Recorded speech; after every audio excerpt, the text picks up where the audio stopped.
for Okudzeto Ablakwa, yes, Honorable Okudzeto Ablakwa, aya de wanwaso ewo eye your former finance minister Ken Ofori Atta Abra Boom, Abra Okopie mu ewo eye ICE, USA abonten so abusua we dey ma meka se wapese okonekoti chese enioma eye Okudzeto Ablakwa atumi aye ewo eye your former finance minister Ken Ofori Atta Abra Boom.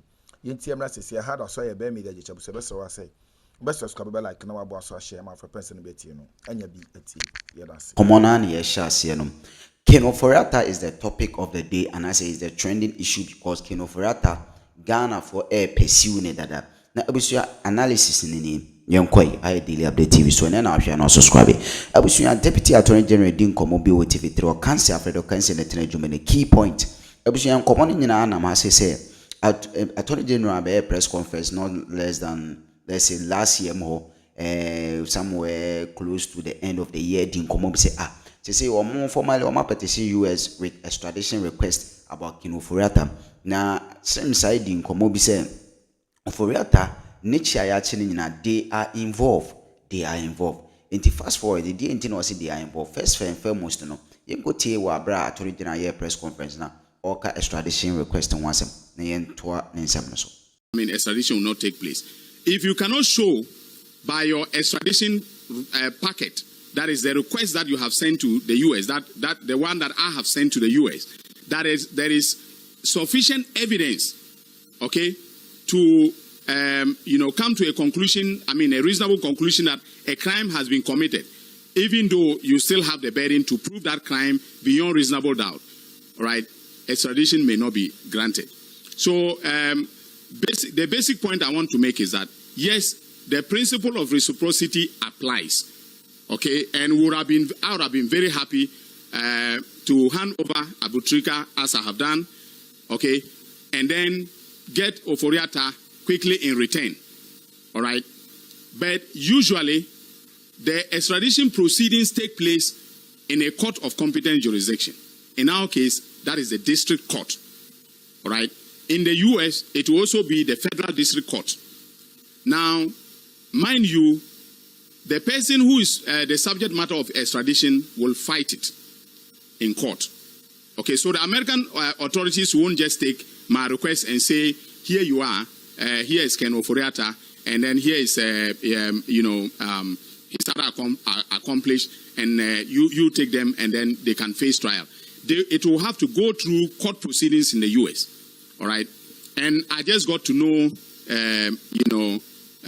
that he has hired some of the top, yesterday I got to know that he has hired some of the top lawyers in the United States of America, very experienced lawyers, to, defend him. Now, I'm not afraid at all right? I am not afraid at all.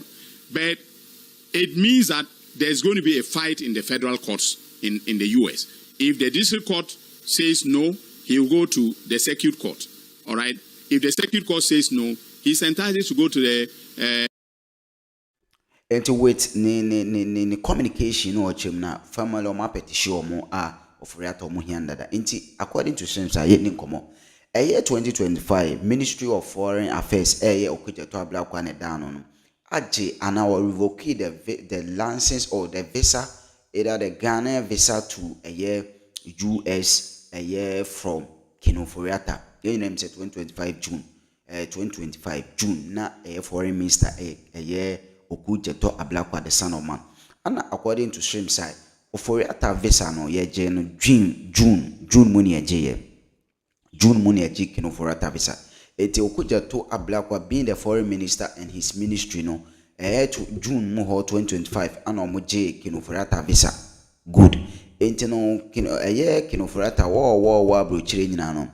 Ne visa or nkrata problem and they are involved in the arrest and all what is happening and they are involved. Yenko tie a update on this no chima Ken Ofori Atta anytime soon but like enche expected date say Ofori Atta beba very soon according to not chima Ofori Atta beba intelligence or more arrange with the ICE department to bring Ofori Atta according to Attorney General said the okas enche bi obeba no na all these are in common in quotes a yes website deputy attorney general and he dis am komo yin nti nkoti yin some all din komo key points.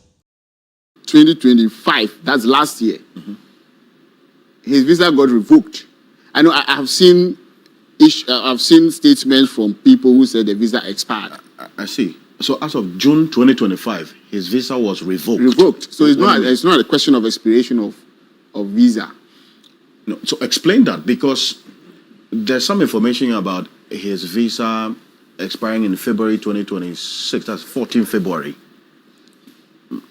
I spoke to Manasseh a couple of days ago. Take it for me. That. Take it for me. Explain what you mean. The information we have from authentic sources is that his visa was revoked in 2025, June 2025.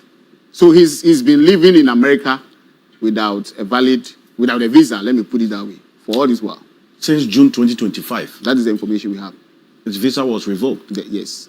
So it is not everything I can put to you, but it is just surprising that we have information from people out there, some purporting to be formal information, which is completely contrary to what the reality is. Which is what, for instance? Which is that visa did not expire. True. Visa got revoked. That's what some of his persons who speak for him have been saying. Precisely. So I'm saying that apart from extradition, there are other ways of making sure that persons come into the country. Exactly. So this is one of them. And the Attorney General's office is exploring every possible avenue of having anyone who has run away from the Republic to be returned to accountability. And we will succeed. You will succeed. You're making this emphatic statement on television today that you will succeed. We will use every possible legal means to bring anyone who is running away from justice in this country. Including Ken Ofori. Yes.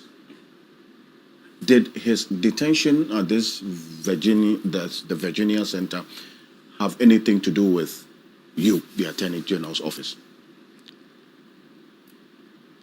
If you can explain your question, because we don't have any extraterritorial powers to arrest people and detain them in Virginia, we cannot. Did the U.S. Did the U.S. authorities take into consideration your request? I don't know what they took into consideration in arresting and detaining him, but the information we have is what I've told you, that it is ICE will not come for you unless you have visa issues. Sure. So that is what has happened. And did this detention, you had already put out an extradition request to the U.S. That is correct? Yeah, that is one way of getting. So we are using, like I mentioned, which was going to take a longer period. Yeah. If you have to go through the process. And for 6 months between June and December, ICE did not catch him until last week. What happened? That's what happened. Did the U.S. collaborate with you in any way? No, Did they give you some the United States law enforcement agencies have been our long-standing partners, and recently you've seen that we are even doing more collaborations with the FBI and the other law enforcement agencies. So that partnership has been there, right? And we collaborate in so many ways. I don't need to even explain to you because you are in the media and you have seen the collaboration that we've been doing over the years. I mean, over the months. So when I say that we are doing whatever we can, look, the people of this country have elected President John Mahama to put in place mechanism for bringing people to account. It's a question of accountability. And President Mahama has taken it more seriously than anything he's doing. And we, the persons who have been appointed as ministers to do the work for the president, have no option but to take these things very seriously.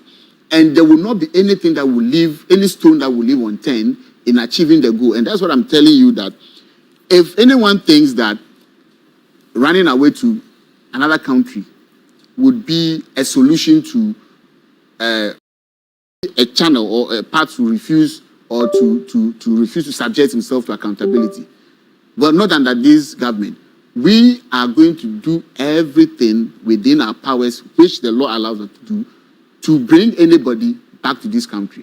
And it doesn't have to be extradition only. Will his detention possibly lead to him being returned to Ghana? Well, I mean, ICE, as far as I understand the processes of ICE, when you don't have a legitimate basis to remain in the United States, they arrest you, they process you using their own administrative or judicial means, and they repatriate you to your country. His lawyers say they are contesting it. He has a petition, which is already in motion. Well, I am not aware of any petition from his lawyers. What I'm aware of is that the ICE itself has its own mechanisms for giving hearing, administrative and judicial mechanisms. He may take advantage of that, and on the 20th of this month, there will be a preliminary hearing on that. And when that happens, depending on the outcome of what his decision is, we may have him or he may remain in the process for a bit, maybe for a few more weeks. But be that as it may, we have been given a job to do. We are committed to doing that job. And we will ensure that what the people of Ghana are entitled to, which is accountability, will be done. I see. He has. This is what the letter from his or the notice from his lawyers read. Mr. Ofori has a pending petition for adjustment of status, which authorizes a person to stay in the U.S. legally past the period of validity of their visa. Under U.S. law, a change of status by this method is common. That's what they said. That I think makes the point. And I heard legally. So they are trying to legalize something. I believe that's what it means. Yes. They are trying to legalize something which otherwise would not be legal. So they're saying that staying, that's based on staying beyond the valid period of when you get a chance, you may speak to his lawyers who put out this. I am here as a public official, and I've given you information that I am reliably, seized of, and I'm telling you that his visa was revoked as far back as June 2025. And say they're going to preliminary hearing of this pending petition on the 20th? I don't know which petition is being referred to. But you see, if the petition is a way of securing your lawful stay, the fact that law enforcement have picked someone up and have detained the person under this ICE program should tell us that there's some illegality involved. There's a criminal aspect of the matter. That's ICE is a law enforcement agency. And a law enforcement agency will not come and arrest you on civil matters. So these statements, which seek to make it look as though it's a civil matter, when the evidence on the ground suggests, indicates that law enforcement has come for you, they've detained, who detained someone if the person has not breached a law? In the United States of America, you go and arrest someone, put the person behind bars. So sometimes I wish the public is able to read in between these lines. Even in a third world country, you cannot go and arrest someone because of civil matters and detain the person and announce that I've arrested this person, I've detained him for civil matters. I see. So even in the United States, law enforcement agencies have arrested someone. They've put the person in detention. And you want to make it look like it's a civil matter and there's an application and there's no... Then I don't know what you want to tell the people of your audience. Well, I'm just reading the letter. You're referring to the letter from his lawyers. Yeah, I'm saying that I don't see... If the letter admits, I have not paid attention to the details of this letter. I've just read that part. But I'm telling you that if the letter, you understand, or the information in the letter suggests that it's a civil matter, then it's a civil matter. Then I don't see how a civil matter will result in someone being arrested and detained.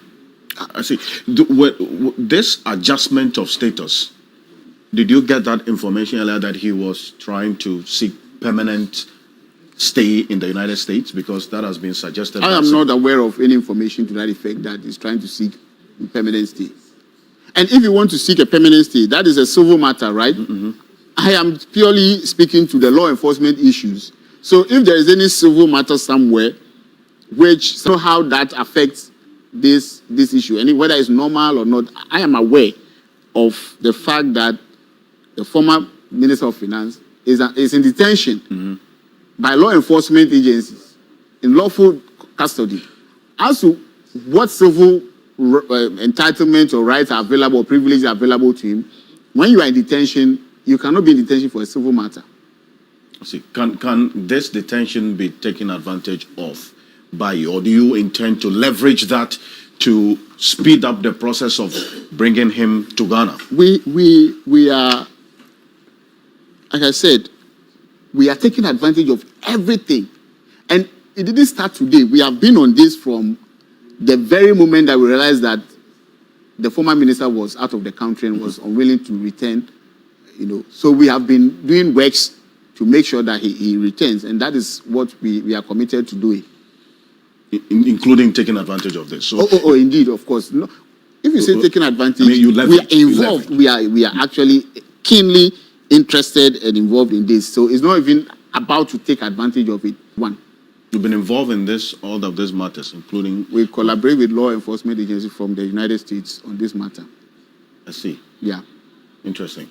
Now, so for the viewers who are watching, if things go as you are expecting, Ofori could be back to Ghana sooner than expected. Oh, yes, sooner than expected. See. Okay. Well, so we're live on 3FM 92.7, also on TV3 Ghana. Going to be joining me in a bit. There were questions about the update on the ECOWAS trial, that's the case at the ECOWAS that the former Chief Justice, Gato Daraba Esaba Tokono, is there against the Republic of Ghana. The last time we heard that case was adjourned. You were ordered to file your statement. Have you done that? Oh yeah, we have filed our statement of defense. And let me again bring something else to your attention.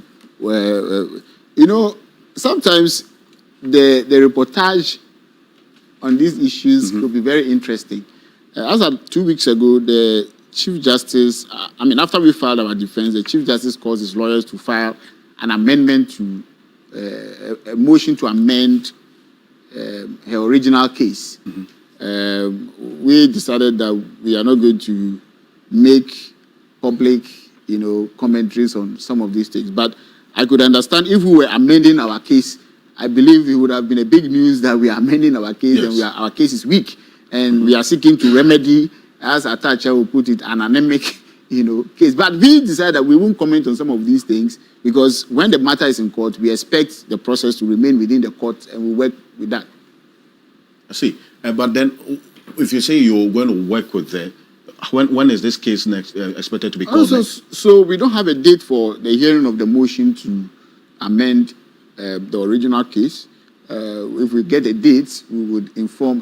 We may let the public know if it's necessary, but we are resolute. Let me state here that every process that we've gone through in this removal, issue has followed the law strictly.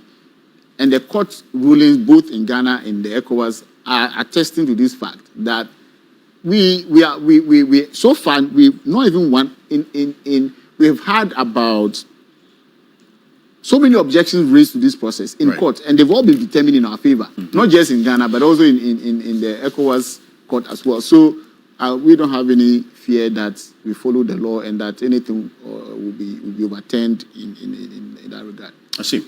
Well, and we're live also on the Voice of London Radio in the House of the City of London. In fact, we have Manasseh Ajurawuni is going to be joining us. It's been doing quite some work on the background on this matter of Ofori.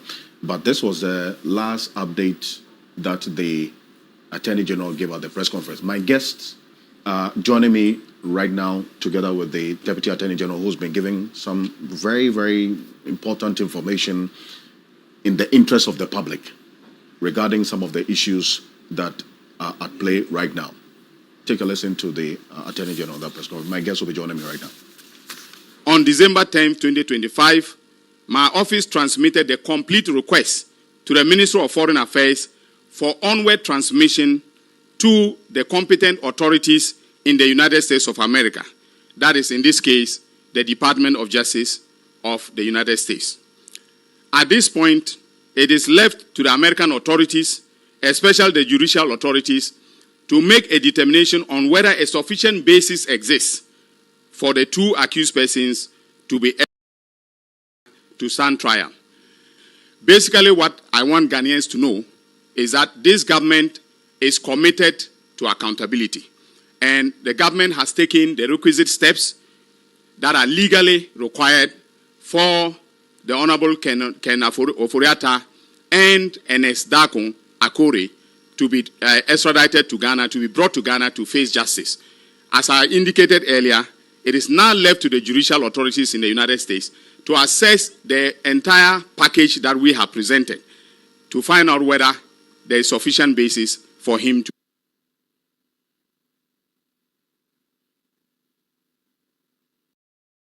Attorney General, Minister of Justice, Dr. Dominic Ayine there. His deputy, that is Dr. Justice Edem Sremsai, is with us in the studio. Also joining me right now is Nelson Roxon Dapiamepo, is Majority Chief Whip in this 9th Parliament, the Member of Parliament for the people of South Dai. Good morning. Thank you so much for joining us. He's also a private legal practitioner. Also joining us is the Honorable Andy Apiakobi, is former MP for Asante Achim North, and also a private legal practitioner. In fact, the counsel for Chairman Wontumi, as you heard